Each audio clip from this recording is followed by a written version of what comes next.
Dharmasthala mass burial case దేశవ్యాప్తంగా పెను సంచలనంగా మారుతుంది.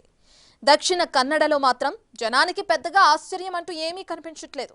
ఎందుకంటే అక్కడ ఈ మిస్టరీ డెత్స్ గురించి కథలుగా చెప్పుకోవడం కామనే అంటున్నారు. ఓ వ్యక్తి కంప్లైంట్ ఇవ్వటం, శవాల కోసం తవ్వకాలు జరపడం కంటిన్యూ అవుతుంది. తవ్వే కొద్దీ కొత్త నిజాలు వెలుగులోకి వస్తున్నాయి. ఎవరికీ తెలియని 14వ స్పాట్లో భారీగా శవాల కుట్టలు ఉన్నాయి అంటున్నారు. మరి నిజమెంత? నా చేతులతో నేను కొన్ని వందల శవాలు ధర్మస్థలలో చాలా చోట్ల పూడ్చిపెట్టాను. అందులో వివస్త్రలైన మహిళలు, బడికి వెళ్లే అమ్మాయిల శవాలు కూడా ఉన్నాయి. ప్రాణభయంతో ఆ పని చేశారు. నిజం చెప్పాలని బయటకు వచ్చాను. అవి ఎక్కడున్నాయో మీకు చూపిస్తాను. ఎవరు చేశారో చెప్తాను. ఒక్క కంప్లైంట్ యావత్ భారతదేశాల్లో ఒక్కసారిగా ఉలిక్కి పడేలా చేసింది. కంప్లైంట్ ఇచ్చిన వ్యక్తి గతంలో ధర్మస్థలలో పనిచేశాడు. ధర్మస్థలలో పారిశుద్ధ్య కార్మికుడిగా పనిచేశారని చెప్పుకుంటున్న ఆయన్ను ఇప్పుడు కన్నడిగులు భీమా అని పిలుచుకుంటున్నారు. అతని ఫేస్ రివీల్ అవ్వకుండా ముఖానికి మాస్క్ వేసి వివరాలు బయటకు రాకుండా తవ్వకాలు చేసే స్పాట్లకు తీసుకెళ్తున్నారు.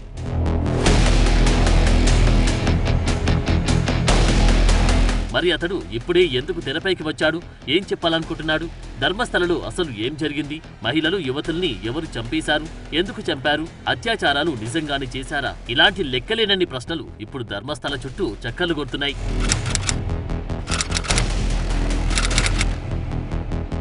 ధర్మస్థల మంజునాథ క్షేత్రం ప్రసిద్ధ ఆధ్యాత్మిక ప్రదేశం. పక్కనే నేత్రావతి నది, దట్టమైన అడవులు, చుట్టూ కనువిందు చేసేలా పచ్చదనం. అద్భుతమైన ప్రాంతమిది. పైకి చూస్తే ఇది కథ.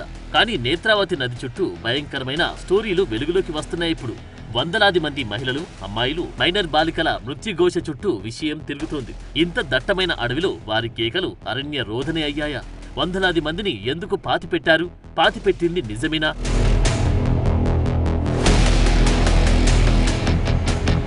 ఎంబీబీఎస్ ఫస్ట్ ఇయర్ చదివే అమ్మాయి తన స్నేహితురాలతో కలిసి మంగళూరు నుంచి ధర్మస్థలకు వెళ్ళింది. ఏమైందో ఏమో గాని ఆమె మిస్ అయింది. No clues.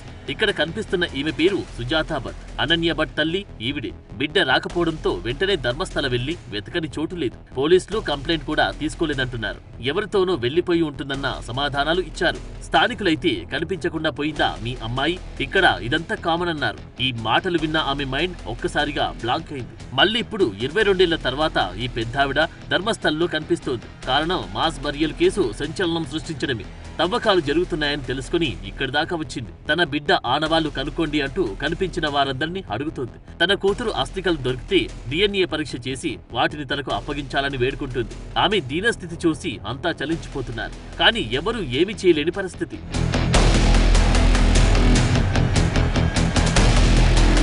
మళ్ళీ 2003కి వెళ్దాం. బిడ్డ ఆచూకీ కోసం ధర్మస్థల వెళ్లిన సుజాతా భట్ దగ్గరికి మనుషులు వచ్చి కళ్లకు గంతలు కట్టి బలంగా కొట్టారు. 3 నెలల తర్వాత కోలుకున్నారు. డిశ్చార్జ్ అయ్యాక మంగళూరులోని సొంతింటికి వెళ్తే లోపలంతా కాలిపోయి ఉంది.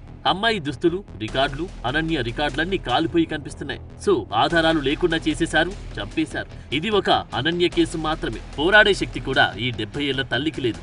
కానీ కొందరు సపోర్ట్ చేస్తున్నారు. ఏం జరుగుతుందో చూడాలి. దక్షిణ కన్నడ జిల్లాలో ధర్మస్థల ఓ చిన్న గ్రామం. ఎన్నో ఏళ్ల కిందటే ఇక్కడ మంజునాథ స్వామి ఆలయం విస్తరించింది. గత 50 ఏళ్లలో ధర్మస్థల చుట్టుపక్కల ప్రాంతాల్లో ఎన్నో మెడికల్ కాలేజీలు, ఆయుర్వేద కళాశాలలు, విద్యా సంస్థలు వెలిశాయి. భక్తుల రాకపోకలు పెరిగాయి. అలాంటి చోట తాజా ఆరోపణలు ఇప్పుడు హాట్ టాపిక్ అవుతున్నాయి. తాజాగా తెరపైకి వచ్చిన వ్యక్తి తన చేతులతో స్వయంగా పూడ్చానని చెప్తున్న వందల శవాలు కూడా పోలీసుల రికార్డులో చేరనివంటున్నారు. తవ్వకాలు చేస్తున్నారు. అస్థిపంజరాలు బయటపడుతూనే ఉన్నాయి.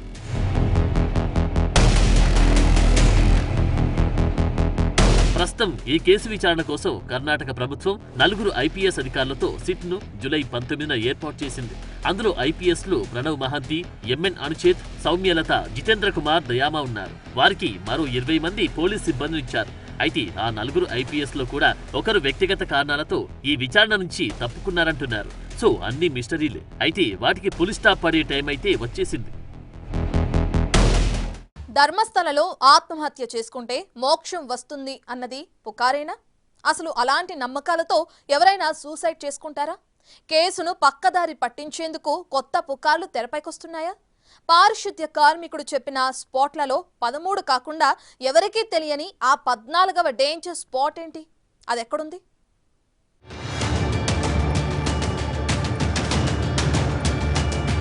తానే పూడ్చిపెట్టారని చెప్పిన వ్యక్తి ఎక్కడెక్కడ పూడ్చిపెట్టాడో 13 స్పాట్లను సిట్కు చూపించారు. మొదటి 5 స్పాట్లలో ఏమీ దొరకలేదు. అస్థిపంజరాల ఆనవాలు కనిపించలేదు. 6 స్పాట్లు 4 అడుగులు తవ్వగానే అంతా ఒక్కసారిగా షాక్. చెప్పినట్లుగాని అస్థిపంజరం బయటపడింది.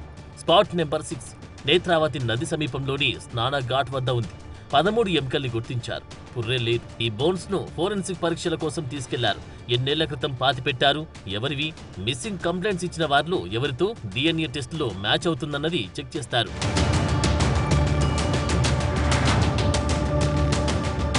ప్రజెంట్ 7 నుంచి 13వ స్పాట్లలో తవ్వకాలు కొనసాగుతున్నాయి. ఇదంతా కామన్. కానీ 14వ స్పాట్ చాలా డేంజర్ అంటున్నారు. ఇది ఎవరికి తెలియదు, కానీ ఉంది.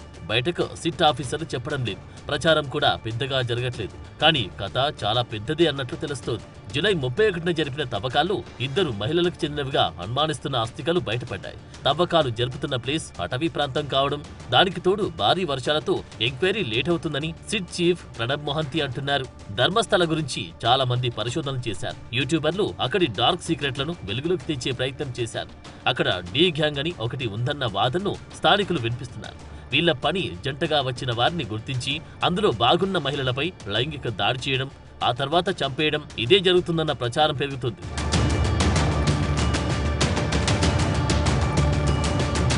ఈ డీ గ్యాంగ్ చేసే అరాచకాలతో ఈ ప్రాంతంలో తెలియని భయాలు ఏర్పడ్డాయి. నిజానికి ధర్మస్థల, ఉజిరే గ్రామాల్లో 2001 నుంచి 2011 మధ్యలో సంభవించిన అసహజ మరణాలు ఎన్ని, వాటి కథేంటని RTI అప్లికేషన్ పెడితే 452 మంది అని బెల్తంగడి పోలీసులు రిప్లై ఇచ్చారు. అందులో 96 మరణాలు మహిళలవే.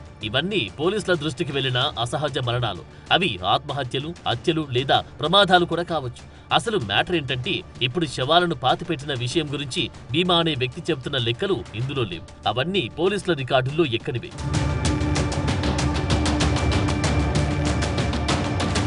ధర్మస్థల చుట్టూ 1970ల నుంచి వివాదాలు ఉన్నాయంటున్నారు. 14వ స్పాట్లో శవాల గుట్టలు బయటపడితే ఇది దేశంలోని పెను సంచలన అరుదైన కేసుగా మారుతుంది. అయితే ఈ హత్యలు, వివాదాల చుట్టూ బయటకు వచ్చిన పేరును దర్యాప్తు పూర్తయ్యే వరకు ఎక్కడా ప్రసారం చేయవద్దని కోర్టు నుంచి ఆర్డర్ తెచ్చుకున్నారు. సో ఆ పేర్లు, వ్యవహారాలను పక్కన పెడదాం.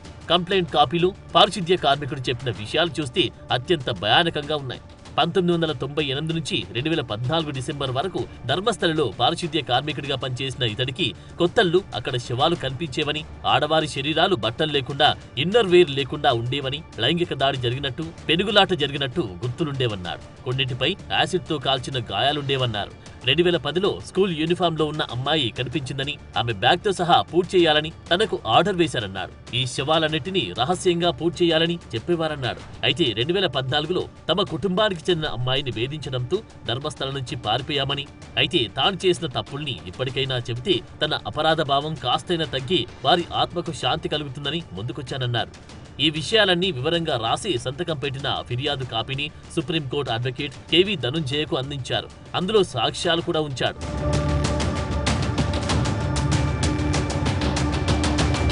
సో ఇది న్యాయానికి ఒకవైపు. మరి ఇంకోవైపు ఏం జరుగుతుంది? ధర్మస్థల పేరు మంటగల్పే పని కొందరు చేస్తున్నారని ఆధ్యాత్మికవాదులు ఫైర్ అవుతున్నారు. సిట్ ఏర్పాటును స్వాగతిస్తూనే ధర్మస్థల శ్రీ మంజునాథ స్వామి ఆలయం గురించి తప్పుడు సమాచారం వ్యాప్తి చేయడంపై స్థానిక బీజేపీ నేతలు తీవ్రంగా మండిపడుతున్నారు. ఎవరినో ఇరికించాలన్న ఉద్దేశంతో దర్యాప్తు జరగొద్దని, వ్యక్తులు తప్పు చేస్తే వ్యవస్థనే నిందించేలా ప్రచారం చేయొద్దంటున్నారు. 20 ఏళ్లుగా లేని తొందర ఇప్పుడే ఎందుకన్న ప్రశ్నల్ని వినిపిస్తున్నారు. కొందరైతే 100, 1000 మృతదేహాలంటూ ప్రచారం చేస్తున్నారని, అవి నిజంగానే దొరికితే ఆయా కుటుంబాలు ఫిర్యాదులు చేయాలి కదా అని క్వశ్చన్ చేస్తున్నారు. అయితే కొందరు ఫిర్యాదులు చేసినా అప్పట్లో పోలీసులు పెద్దగా పట్టించుకోలేదన్న పాయింట్ కూడా తెరపైకి వస్తుంది. ఈ అంశానికి ధర్మస్థల మంజునాథ స్వామి ఆలయానికి అసలు సంబంధమే లేదన్న వర్షన్ వినిపిస్తున్నారు. ఇందులో ఏది నిజం, ఏది అబద్ధమో తేలాల్సిన విషయం.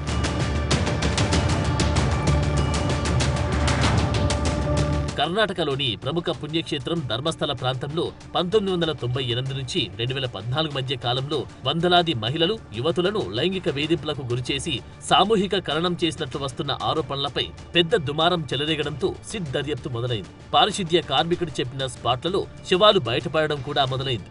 ఇవి అవేనా, మరొకరివా అన్నది పూర్తిస్థాయి దర్యాప్తులోనే తేలనుంది.